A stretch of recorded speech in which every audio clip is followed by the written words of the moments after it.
హరే కృష్ణ. ఈ రోజు మనము 21వ అధ్యాయము మళ్ళీ మనం మొదలు పెడదాము. ఒక నిమిషం అండి.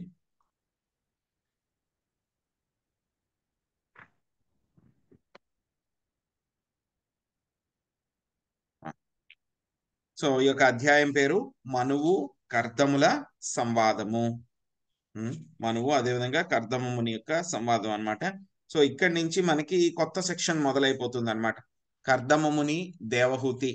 సో వాళ్ళిద్దరూ కూడా ఏ విధంగా చేశారు, వాళ్ళ వైవాహిక జీవితాన్ని, అదే విధంగా భక్తి జీవితాన్ని వాళ్ళు ఏ విధంగా గడిపారు, సో ఏ విధంగా యొక్క మనువు కర్దములు ఈ యొక్క కర్దమముని దేవహూతి వాళ్ళిద్దరికీ కూడా ఏ విధంగా పుత్రికలు జన్మించారు, అదే విధంగా తర్వాత కర్దమమునికి మళ్ళీ ఈయన కపిల మహర్షి జన్మిస్తారు. జన్మించిన తర్వాత కర్దమముని తన యొక్క గృహాన్ని విడిచిపెట్టి ఆ యొక్క దేవహూతిని ఆ యొక్క కర్దము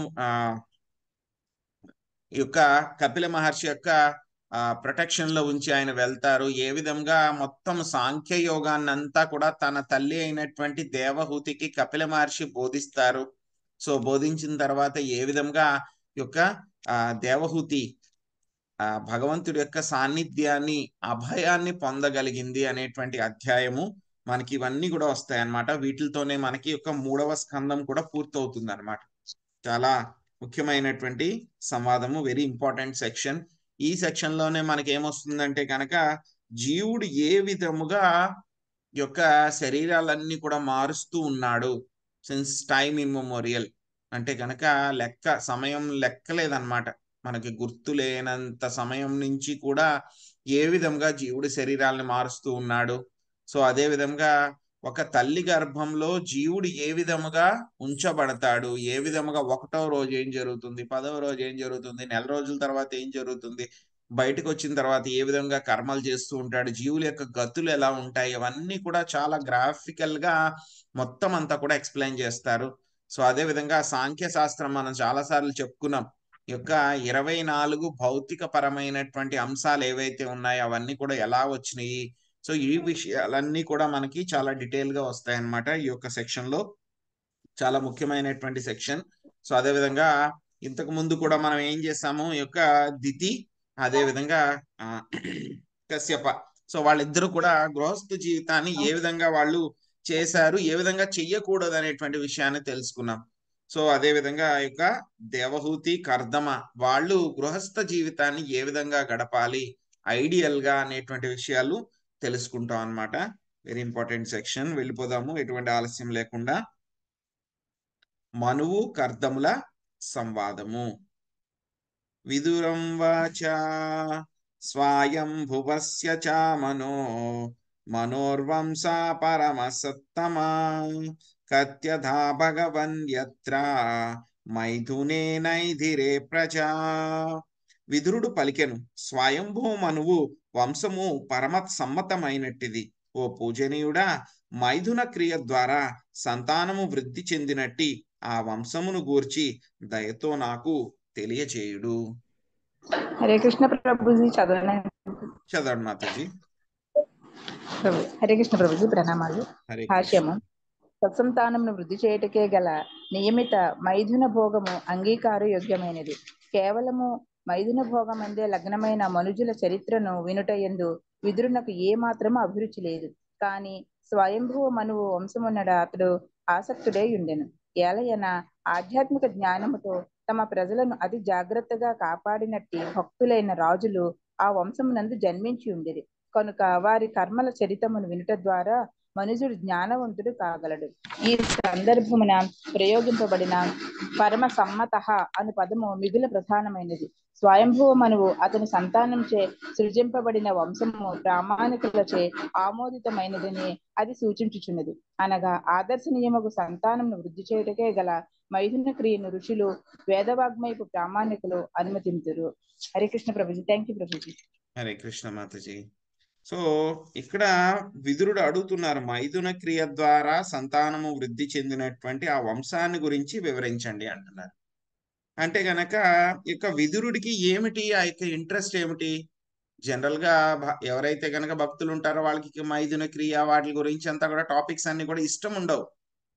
కానీ ఎందుకు అడుగుతున్నారు యొక్క విదురుడు అని అంటే కనుక ఆయనకి ఒక ఉద్దేశ్యం ఏమిటంటే కనుక ఆ విధంగాను ఈ యొక్క స్వయంభూ మను శతరూప వీళ్ళిద్దరికీ కూడా కలిగినటువంటి సంతానము, అదే విధంగా ఆ యొక్క సంతానం ఎవరైతే ఉన్నారో, సో ముగ్గురు కుమార్తెలు, ఇద్దరు కుమారులు అన్నమాట స్వయంభూ మనువుకి శతరూపకి.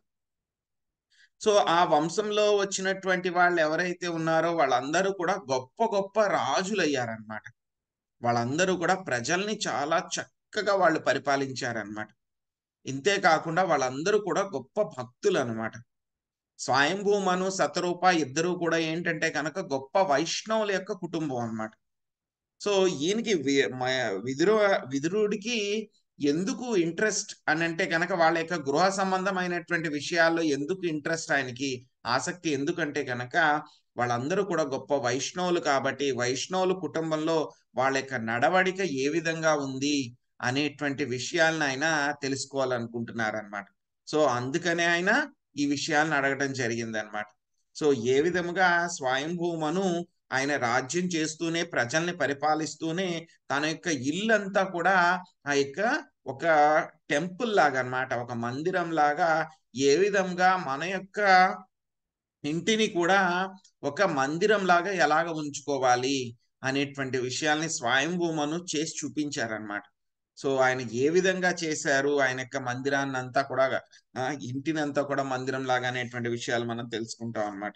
సో ఇంకా మనకి భగవద్గీతలో కూడా చెప్పారు, ఏదైతే కనుక ధర్మానికి విరుద్ధము కానటువంటి సంభోగం ఏదైతే ఉందో అది నేనే అని చెప్పారనమాట.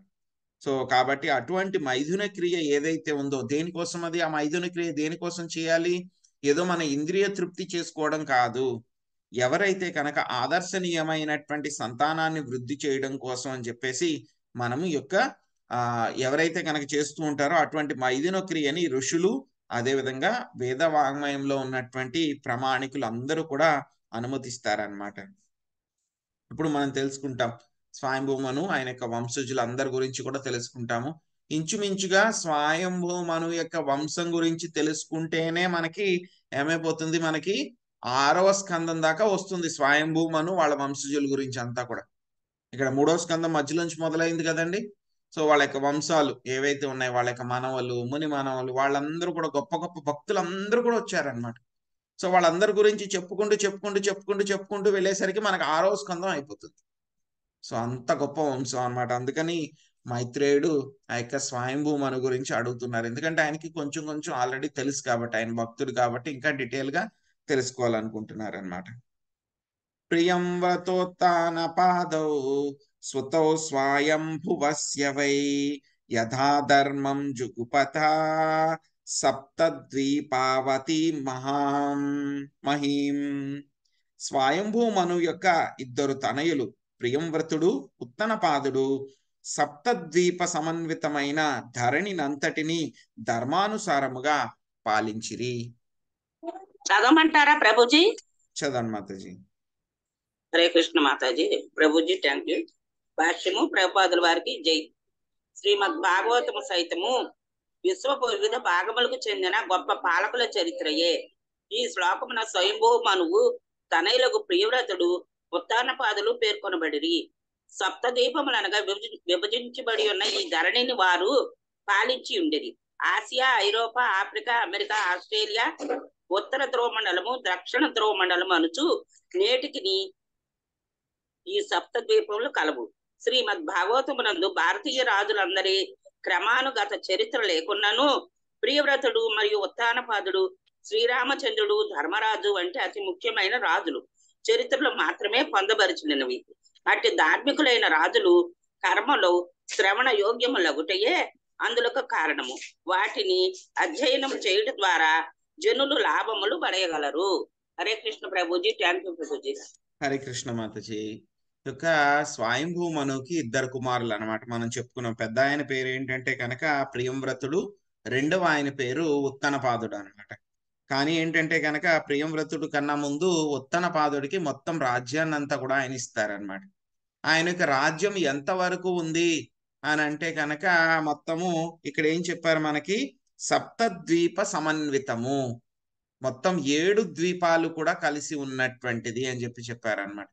సో 7 ద్వీపాలు అంటే గనక మనకి వెంటనే గుర్తొచ్చేస్తాయి. సైన్స్ లో మనం చదువుకున్నాం కదా 7 ఖండాలు. సో ఆసియా, ఐరోపా, అదేవిధంగా ఉత్తర అమెరికా, దక్షిణ అమెరికా, ఆస్ట్రేలియా, ఉత్తర ధ్రువ మండలము, దక్షిణ ధ్రువ మండలము, ఇవన్నీ కూడా గుర్తుకొస్తాయి మనకి. కానీ ఇక్కడ చెప్పినటువంటి సప్తద్వీప సమన్వితము అంటే కనుక ఇవి కాదు. సప్తద్వీప సమన్వితం అంటే కనుక ఇది కాదనమాట. ఇది కాకుండా మొత్తం 7 సముద్రాలు ఉంటాయి. మనకు కూడా సముద్రాలు చెప్తారు. సో ఆర్కిటిక్ సముద్రము, అంటార్కిటికా సముద్రము, తర్వాత పసిఫిక్ మహాసముద్రం, హిందూ మహాసముద్రం, ఇవన్నీ చదువుకున్నాం. ఇవి కాదు సముద్రాలు. సప్త సముద్రాలు ఉంటాయి, సప్త ద్వీపాలు ఉంటాయి అన్నమాట. ఆ సముద్రాలు ఎలా ఉంటాయి అనేటువంటిది మనకి 5వ స్కందంలో వస్తుంది అనమాట. సో ఆ విధముగా భూమి అనేటువంటిది ఏంటంటే గనక ఒక చిన్న పోర్షన్ అన్నమాట. వీళ్ళు స్వయంభూ మనువు యొక్క కుమారులు ప్రేమవ్రతుడు, ఉత్తనపాదుడు పరిపాలించినటువంటి ఆ యొక్క మొత్తం ఆ రాజ్యంలో ఒక చిన్న పోర్షన్ అది. చిన్నది ఎంత అంటే గనక మహా అయితే ఒక 1% 2% ఉంటుందేమో అంతే. అదే మనకి చాలా ఎక్కువగా ఉంది.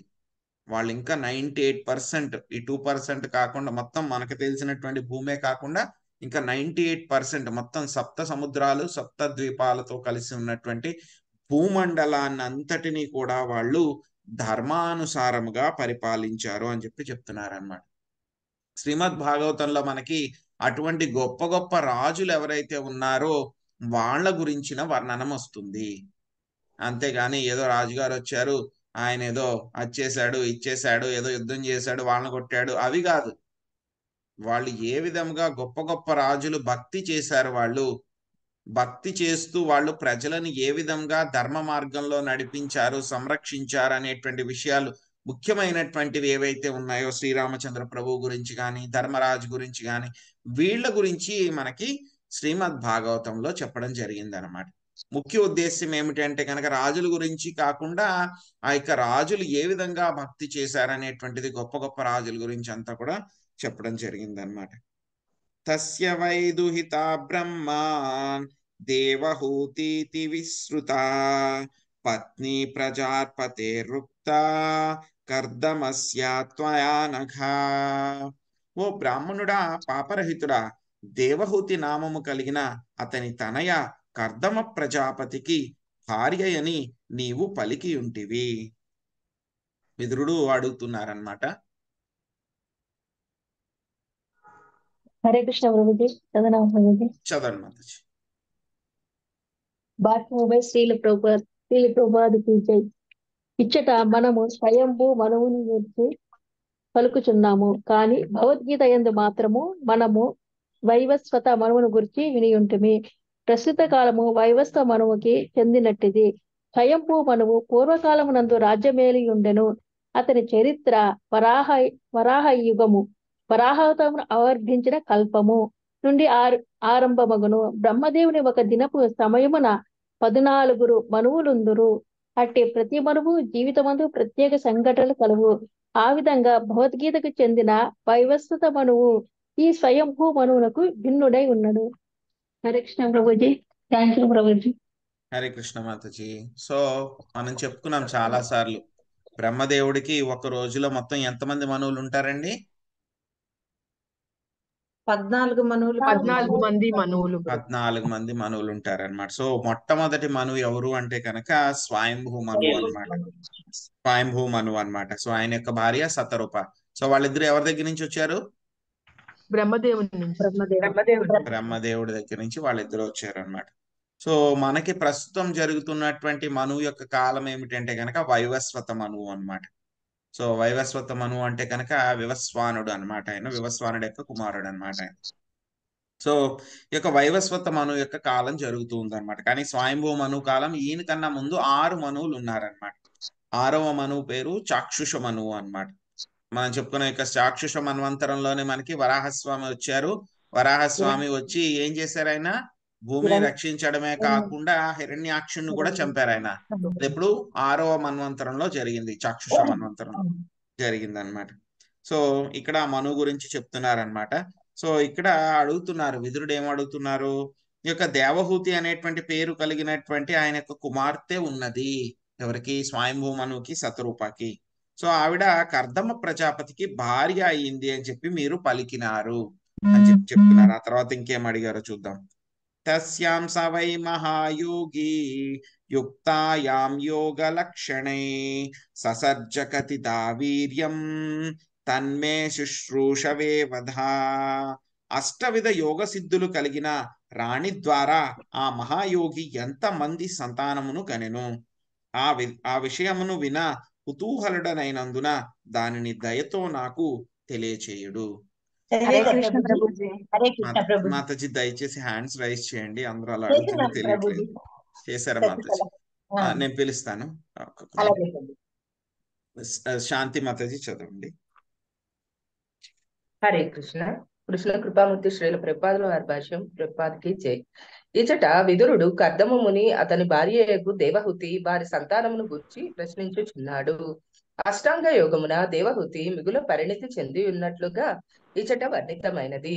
యమము, నియమము, ఆసనము, ప్రాణాయామము, ప్రత్యాహారము, ధారణము, ధ్యానము, ఆత్మానుభూతి అనునవే యోగపు అష్టాంగములు. ఆత్మానుభూతి పిదప యోగ సిద్ధులని పిలువబడు మరి 8 సిద్ధులు కలవు. భార్యాభర్తలు ఇరువురును కర్దముడు దేవహుతి యోగాభ్యాసమున పరిణితి చెందినట్టి వారు. భర్త మహాయోగి కాగా భార్య యోగ లక్షణమై ఉన్నది. వారిరువురును కలిసి సంతానమును వృద్ధి చేసిరి. పూర్వకాలమందు ఋషులు సాధు పురుషులు తమ జీవితములను పూర్ణమనర్చుకున్న పిమ్మటయే సంతానమును కనడివారు. లేకున్నచో కఠిన బ్రహ్మచర్యమునే పాటించడి వారు. ఆత్మానుభూతి మరియు యోగ సిద్ధి కొరకు బ్రహ్మచర్యము పరమావశ్యకమై ఉన్నది. మనసుకు తోచినట్లుగా ఇష్టం వచ్చినట్లుగా ఇంద్రియ భోగమును అనుభవించుచునే అదే సమయమున ఎవడో ఒక మూర్ఖునికి కొంత ధనమును వసిగి గొప్ప ధ్యానపరుడ బగుమని వేద వాంగ్మయమున ఎట్లోటను ఉద్దేశింపబడలేదు. Thank you Prabhuji. హరే కృష్ణ. హరే కృష్ణ. ప్రభుపాద్ గారు చాలా స్ట్రైట్ ఫార్వర్డ్ గా చెప్పేస్తున్నారు అన్నమాట. సో ఎలా చెప్తున్నారు అంటే గనక యాక్చువల్ గా ఆయన యొక్క పుస్తకాలు మనం చదివితే మనకు అర్థమైపోతుంది అనమాట. అప్పటికే కూడా ప్రభుపాదుల వారు అన్ని కూడా చూస్తున్నారనమాట, ఏ విధంగా ప్రజల్ని అందరూ కూడా మోసం చేస్తూ ఉన్నారు.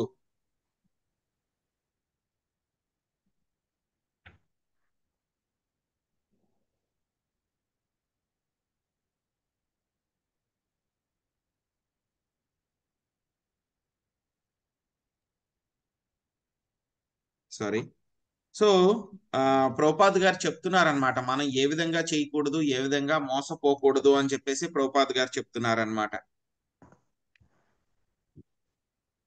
సో కొంతమంది ఇప్పుడే మనం చెప్పుకున్నాం అనమాట. సో మీరు మాకు దానం ఇచ్చేసేయండి, మీరు ఇంద్రియ భోగం ఏం చేస్తున్నా సరే పర్వాలేదు, మనస్సుకి ఇష్టం వచ్చినట్లుగా మీరు ఏ పని అయినా చేసేయచ్చు, అయినా సరే మీకు గొప్ప ధ్యానం మీకు వచ్చేస్తుంది అని చెప్పేటువంటిది పద్ధతి ఎక్కడా కూడా వేదాల్లో లేదనమాట.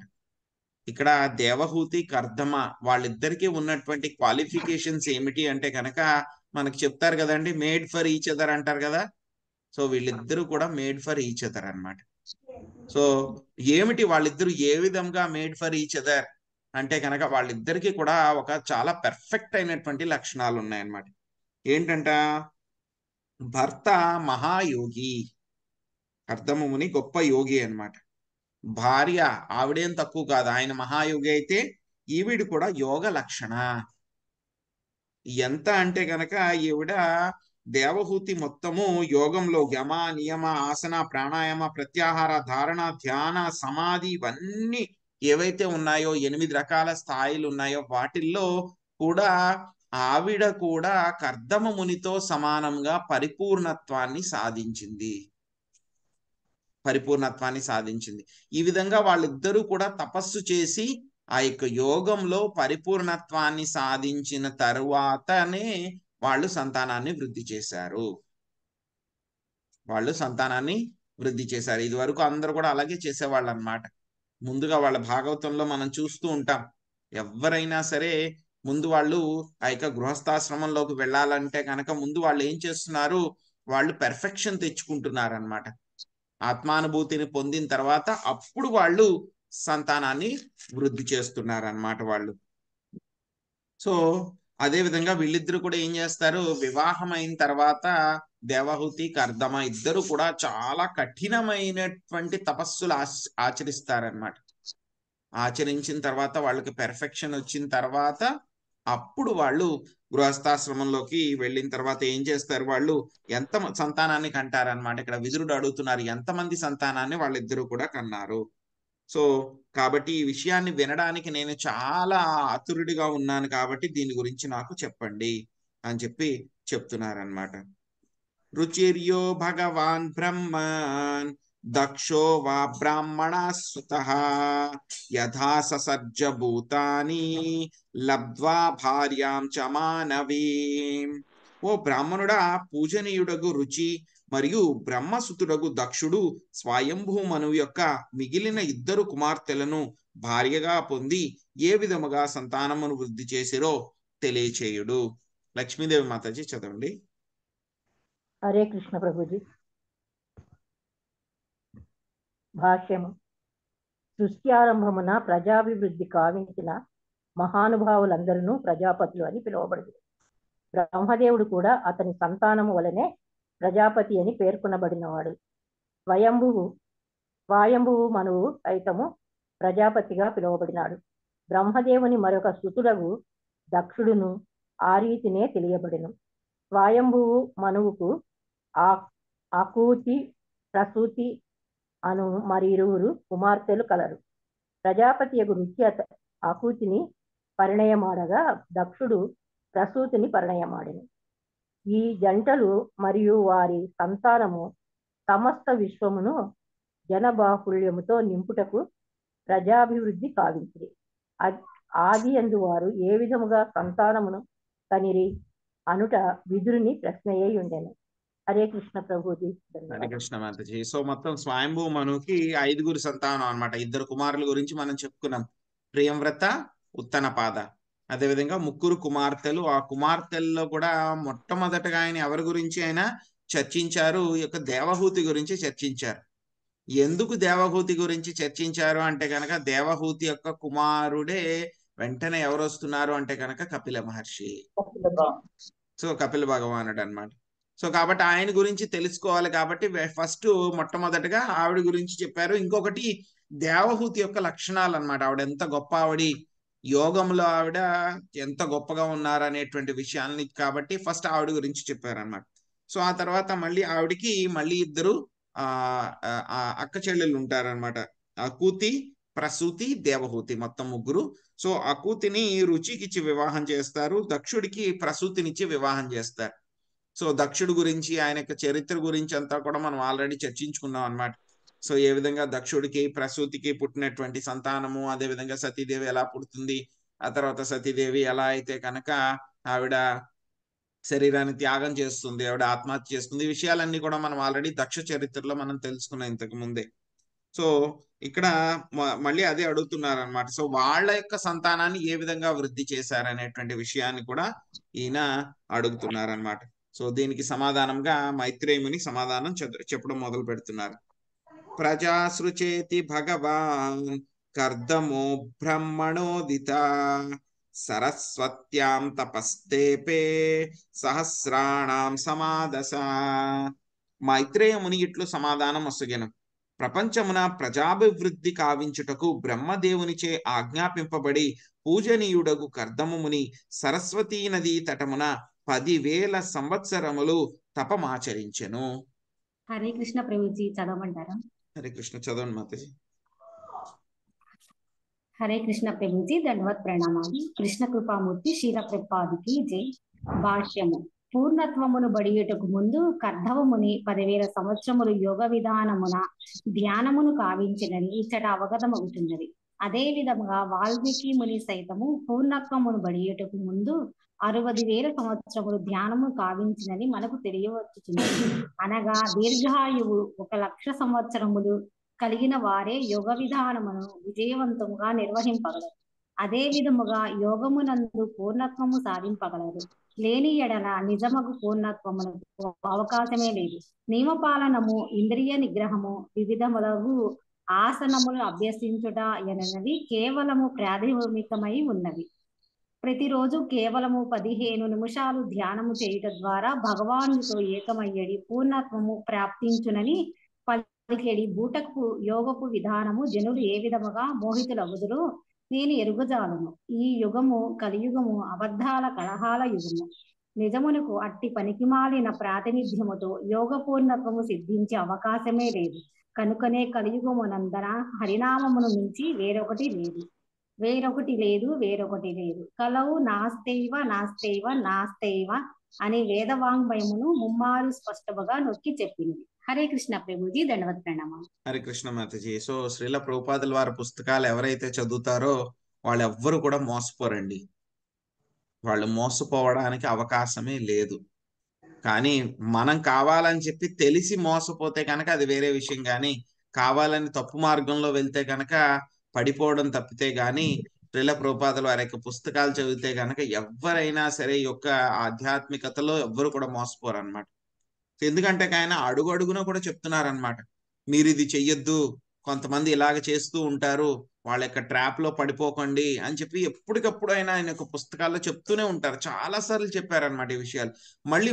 మళ్ళీ చెప్తారు రిపీటెడ్ గా అనమాట. ఎందుకు అలా చెప్తారు ప్రభుపాద్ గారు అంటే కనుక ఎక్కడో ఒక చోట రాస్తే కనుక వాడికి ఆ పాయింట్ దొరకకపోవచ్చు. కానీ ఈ విషయాల్ని మళ్ళీ చర్చిస్తే కనుక ఎక్కడో ఒక చోట వాడు ఒక్క పారాగ్రాఫ్ చదివినా సరే, ఎవరైతే కనుక సిన్సియర్ గా నిజాయితీతో ఉన్నటువంటి జీవుడు ఎవరైనా సరే వాడు తప్పు మార్గంలో వెళ్ళకూడదు, వాడు రక్షింపబడాలి, వాడు ఉద్ధరించబడాలి అనేటువంటి ఆ యొక్క చాలా మంచి ఉద్దేశ్యంతో ఆ యొక్క కరుణతోటి ప్రభుపాద్ గారు ఆ విధంగా రాస్తూ ఉన్నారనమాట. సో ఇక్కడ ఏం చెప్పారు మనకి అంటే కనుక చూడండి, ఏదో 15 నిమిషాలు మనం యోగా చేసేస్తే కనుక చాలు, మీరు రోజు 15 నిమిషాలు చేస్తే చాలు, పావుగంట మీరు భగవంతుడితోటి ఐక్యం అయిపోవచ్చు, భగవంతుడు అయిపోవచ్చు అని చెప్పి కొంతమంది ఏం చేస్తూ ఉంటారు, మోసం చేస్తూ ఉంటారు. అది అవ్వదు, కుదరదు అనమాట. ఎందుకు కుదరదు అని అంటే కనుక ఇక్కడ చెప్తున్నారు, కర్దమ ముని ఎన్ని సంవత్సరాలు చేశారు ఆయన తపస్సు? 10,000 సంవత్సరాలు తపస్సు చేశారు ఆయన, 10,000 years. వాల్మీకి ముని ఆయన రామాయణం రాయడానికి ముందు ఆయనకి క్వాలిఫికేషన్ రావడానికి ఆయనకి 10,000 సంవత్సరాలు పట్టింది. ఆయనకి 60,000 సంవత్సరాలు ఆయనకి పట్టింది అనమాట. సో ఏంటి, మొత్తం 60,000 సంవత్సరాలు వాళ్ళు తపస్సు చేస్తే అది కూడా సత్యయుగంలో వాళ్ళకి ఆ పెర్ఫెక్షన్ వచ్చింది. అలాంటిది మనం కలియుగంలో ఒక పావుగంట రోజు కూర్చుని జస్ట్ ఏదో ధ్యానం చేసేస్తే గనక మనకి పెర్ఫెక్షన్ వచ్చేస్తుందా? రానే రాదు. కలియుగంలో పెర్ఫెక్షన్ ఒకే ఒక దాని వల్ల వస్తుంది. ఏమిటది? హరేర్నామ హరేర్నామైవ కేవలం కలవు నాస్తి ఏవ గతిరన్యథా. హరే కృష్ణ హరే కృష్ణ కృష్ణ కృష్ణ హరే హరే, హరే రామ రామ రామ హరే హరే. ఈ యొక్క హరే కృష్ణ మహామంత్రాన్ని జపించడం ద్వారా మాత్రమే మనకి పెర్ఫెక్షన్ వస్తుంది, కానీ వేరే విధాలన్నీ కూడా కాదనమాట. దీన్ని సంకీర్తన యజ్ఞం అని చెప్పారనమాట. సో ఇక కర్దముని ఏం చేశారు? బ్రహ్మదేవుడి చేత ఆజ్ఞాపించబడ్డారనమాట ఆయన. సో కాబట్టి ఆయన ఏం చేశారు, ఎక్కడ చేశారు ఈ యొక్క తపస్సు అంటే కనుక సరస్వతీ నదీ తీరంలో 10,000 సంవత్సరాలైన తపస్సు చేశారనమాట. సో ఇంకా చూద్దాము. తతస్సమాధియుక్తేన క్రియాయోగేన కర్దమా సంప్రపేదే హరిం భక్త్యా ప్రపన్నా వరదాశుషుం. ఆ తపోకాలమునందు కర్దమ ముని సమాధి మగ్నుడై భక్తి యోగము ద్వారా అర్చించి ప్రపన్న వరదాయకుడగు శ్రీహరిని రక్షణకై దరిచేరు వారలకు శీఘ్రగతిని వరములనిచ్చువాడు ప్రసన్నుని చేసుకునెను. హరే కృష్ణ. మొదటి పారాగ్రాఫ్ నాగం సునీత మాతాజీ మీరు చదవండి. రెండో పారాగ్రాఫ్ శశికళ మాతాజీ చదవండి. హరే కృష్ణ ప్రభు, దండవత్ ప్రణామం. హరే కృష్ణ. భాష్యం బచ్చిల ప్రభుపాదికి జై. ధ్యానము యొక్క ప్రాధాన్యము ఇచ్చట వివరింపబడినది. దేవదేవుడగు శ్రీహరికి ముదమును కూర్చుటకే కర్దమ ముని 10,000 సంవత్సరములు ధ్యాన యోగమును అభ్యసించెను. అనగా ఎవరేని యోగం అభ్యసించుచు లేదా కల్పనము భావించుచు భగవానుని కనుగొనుటకు పరిశోధన కావింపగోరినచో వారి యత్నములు భక్తితో మిళితము కావలసి ఉండును. భక్తి లేకుండా ఏదియును పూర్ణము కాజాలదు. పూర్ణత్వం మరియు అనుభూతి అనువాని లక్ష్యము పూర్ణ పురుషోత్తముడగు శ్రీకృష్ణ భగవానుడే. కృష్ణ భక్తి భావన యందు నిరంతరము నియుక్తుడై యుండువాడు అత్యుత్తమ యోగి అని భగవద్గీత యందలి 6వ అధ్యాయమున స్పష్టముగా చెప్పబడినది. దేవదేవుడగు శ్రీహరి తనకు శరణాగతుడైన భక్తుని కోరికలను సైతము పూర్ణము కావింపగలడు. కనుక నిజమగు జయమును సాధించుటకు మనుజుడు శ్రీకృష్ణుని పాదపద్మములకు శరణము నొందవలసి ఉన్నది. దానికి భక్తియుత సేవయే కృష్ణ భక్తి భావని యందు నెలకొనుట ప్రత్యక్ష విధానము. ఇతర విధానములన్నీయును అవి ప్రతిపాదింపబడినప్పటికీ పరోక్షమైనవే. ఈ కలియుగమునందు పరోక్ష విధానము కనను ప్రత్యక్ష విధానమే విశేషముగా సాధ్యమై ఉన్నది. ఈ కాలమున జనులు అల్పాయుష్కులు, అల్ప మేధస్సు కలవారు, బీదవారు, పెక్కు దుఃఖములతో కలత నొంది యుండువారు అగుటయే అందులకు కారణము. కనుకని ఆధ్యాత్మిక జీవనమును పూర్ణత్వమును బడియుటకు మనుజుడు ఈ యుగమున కేవలము హరినామ సంకీర్తనము చేసిన చాలునని శ్రీ చైతన్య మహాప్రభు గొప్ప వరదానము కావించి ఉన్నారు. హరే కృష్ణ ప్రభుజీ. Thank you. హరే కృష్ణ ప్రభుజీ. సంప్రపేది హరిం అనగా కద్దమముని తన భక్తియుత సేవ ద్వారా పలు విధములుగా దేవదేవుడు శ్రీహరిని సంతృష్టి పరచనని భావం. భక్తి యోగం అన్నది క్రియాయోగం అనేది పదం ద్వారా కూడా తెలుపబడుతున్నది. కర్దమమై ధ్యానం కంటే ధ్యానం చేయుటయే కాక భక్తి యోగమునందును నియుక్తుడయ్యను. యోగాభ్యాసమునందు పూర్ణత్వమును పడేటకు మనుజుడు శ్రవణము, కీర్తనము, స్మరణాది కర్మలతో భక్తి యోగమందును వర్తించవలెను. స్మరణం కూడా ధ్యానమే. కానీ ఎవరిని స్మరించవలెను? ఈ ప్రశ్నకు సమాధానము మనుజుడు దేవదేవుని స్మరింపవలననియే. మనుజుడు పరమ పురుషుని స్మరించుటే గాక అతని కర్మలను శ్రవణం చేయుచు మహిమలను కీర్తించవలెను. ఈ విషయం ప్రామాణిక గ్రంథములందు తెలుపబడినది. 10,000 సంవత్సరములు పలు విధములకు భక్తి యోగమును నిర్వహించిన పిదపయే కద్దమముని ధ్యానమున పూర్ణత్వమును బడిసెను. కానీ 100 ఏళ్ల పాటు కూడా జీవించుట మిగుల కష్టతరమైన కలియుగమునందు అది సాధ్యమైన విషయం కాదు. ప్రస్తుత విషయమున యోగ సంబంధమున గల పలు నియమములు, నిబంధనలను ఖచ్చితంగా ఎవరు పాటింపగలరు? పైగా పూర్ణత్వం అన్నది శరణాగత జీవులకి లభింపగలదు. భగవాను అనడి ప్రసక్తే లేనప్పుడు శరణాగతి అచ్చట ఎట్లుండును? ధ్యానం భగవానుపై కానప్పుడు అది యోగాభ్యాసం ఎట్లగును? దురదృష్టవశాత్తు ఈ కాలపు జనులు, ముఖ్యంగా దాన ప్రవృత్తి కల మనుజుడు, తాము వంచింపబడవలనని కోరుదురు. కనుకనే యోగం పేరిట వారిని తప్పుదారి పట్టించి వారి జీవితములను వ్యర్థము కావించి పతనమును కలుగు చేయు గొప్ప వంచకులను భగవానుడు వారి కడకు పంపుచుండను. ఆ కారణముననే తమను తాము ప్రామాణికులమని ప్రకటించుకొని మూర్ఖులు అక్రమంగా సంపాదించే ధనంచే గర్వించి ప్రామాణిక గంధములను అనుసరింపకనే యోగమును నిర్వహించురని భగవద్గీత 16.17 యందు స్పష్టంగా తెలుపబడినది. వంచింపబడగోరు అమాయకుల నుండి కొల్లగొట్టిన ధనంచే వారు మిగుల గర్వితులై ఉందురు. హరే కృష్ణ ప్రభుజీ. ధన్యవాదాలు. హరే కృష్ణ మాతాజీ. సో ఈ యొక్క యోగం అనేటువంటిది ఏదైతే ఉందో ఆ యోగం ఏంటంటే కనుక మనం చేసాం రకరకాలైనటువంటి యోగాలు, కర్మయోగం కానీ, జ్ఞానయోగం కానీ, ధ్యాన యోగం కానీ, ఇవన్నీ కూడా కేవలము ఆ యొక్క యోగం మాత్రమే చేస్తే కనుక పెర్ఫెక్షన్ రాదు. వాటిలో భక్తి అనేటువంటి ఎలిమెంట్ కలవాలి. ఎలా అయితే కనుక మనం వంట ఎంత బాగా చేసినా సరే అందులో ఉప్పు వేయకపోతే కనుక రుచి రాదు, మనకి తినలేం మనం. అలాగే మిగతా యోగాలు మీరు ఎంత బాగా చేసినా సరే అందులో భక్తి అనేటువంటిది కలవాల్సిందే. కలవకపోతే కనుక ఎవరికి కూడా వాళ్ళకి పెర్ఫెక్షన్ రాదు. ఎవరికి కూడా పెర్ఫెక్షన్ రాదనమాట. సో ఎవరికైనా సరే భక్తి అనేటువంటిది కలవకపోతే ఎవరికి కూడా పెర్ఫెక్షన్ రాదనమాట. సో పూర్ణత్వాన్ని, అనుభూతిని పొందాలి అని అంటే కనుక ఆ యొక్క లక్ష్యం ఎవరికైనా సరే శ్రీకృష్ణ భగవానుడే అయి ఉండాలి. అటువంటి భక్తి యోగే ఉత్తమ యోగి అని చెప్పి మనకి చెప్పారు. యోగి నామపి సర్వేషాం మద్గతేనాంతరాత్మన శ్రద్ధావాన్ భజతే యోమం సమేయుక్త తమామతః. యోగులందరిలో కూడా అతడే శ్రేష్ఠుడు, అతడు నాతోటి సన్నిహితమైనటువంటి సంబంధాన్ని కలిగి ఉంటారు. ఎవరండి? ఆ యొక్క భక్తి యోగి అయిన వాడు మాత్రమే. ఆ భక్తి యోగి ఏం చేస్తాడు? వెంటనే ఆ యొక్క శ్రీహరి యొక్క పాద పద్మాలకి ఎప్పుడు కూడా శరణు పొందుతాడు. ఆ విధంగా శ్రీహరి పాద పద్మాల్ని పొందడమే, భక్తి యోగం చేయటమే చాలా ప్రత్యక్షం అనమాట, డైరెక్ట్ పద్ధతి అనమాట. సో వేరే వేరే పద్ధతులన్నీ కూడా చెప్పడం జరిగింది, కానీ అవన్నీ కూడా ఇండైరెక్ట్ అన్నమాట, చాలా దూరం. కలియుగంలో మనకి ఆ ఇండైరెక్ట్ ప్రాసెస్ లో వెళ్ళడానికి మనకి టైం లేదు కాబట్టి చాలా డైరెక్ట్ ప్రాసెస్ అయినటువంటి మనము ఆ యొక్క పద్ధతిని మనము పాటించాలన్నమాట. ఇదే మనకి చైతన్య మహాప్రభువు కూడా చెప్పారనమాట. సో శ్రీమద్ భాగవతంలో కూడా వస్తుంది, యజ్ఞై సంకీర్తన ప్రాయర్ యజంతి సుమేధశ.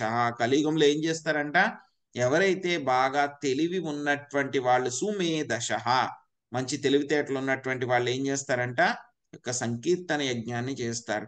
హరే కృష్ణ కృష్ణ కృష్ణ హరే హరే, హరే రామ రామ రామ హరే హరే. ఇక్కడ సంప్రపదే సంప్రపేదే హరిం అని చెప్పడం జరిగింది అనమాట. సో మనం ఏ పని చేసినా సరే శ్రీమద్ భాగవతంలో పదే పదే అదే చెప్తున్నారనమాట. మనం మన యొక్క బాధ్యతల్ని చక్కగా చేసినా, అదేవిధంగా కర్మలన్నీ కూడా చక్కగా చేసినా, ఎన్ని చేసినా, ఏ విధంగా వ్రతాలు చేసినా, తపస్సులు చేసినా, ఏమి చేసినా సరే కూడా మనకి వాటన్నిటినీ చేయటం మూలంగా ఆ శ్రీహరి యొక్క పాద పద్మాల పట్ల మనకి ఆకర్షణ కలగకపోతే కనుక మనం చేసినటువంటి ఆ పనులు ఏవైతే ఉన్నాయో, ఆ కష్టం ఏదైతే కనుక మనం పడ్డామో అవన్నీ కూడా గుండు సున్నా, వృధా అని చెప్పి చెప్తున్నారనమాట. సో ఇక్కడ అదే విధంగా కర్దముని ఏం చేశారు, ఆయన ధ్యానం చేశారు. జ్ఞానం చేయడమే కాకుండా ఏం చేశారు, ఆయన భక్తి యోగంలో ఆయన నియుక్తుడయ్యారనమాట.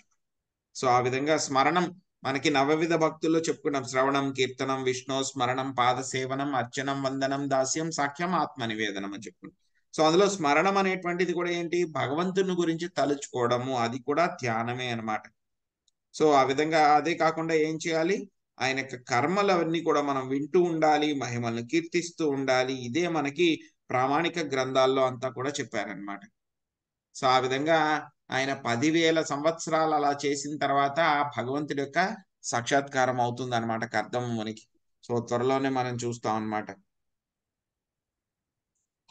తావత్ ప్రసన్నో భగవాన్ పుష్కరాక్షాకృతే యుగే దర్శయామాస తం క్షత్తా శాబ్దం బ్రహ్మ దదత్వపు. హరే కృష్ణ.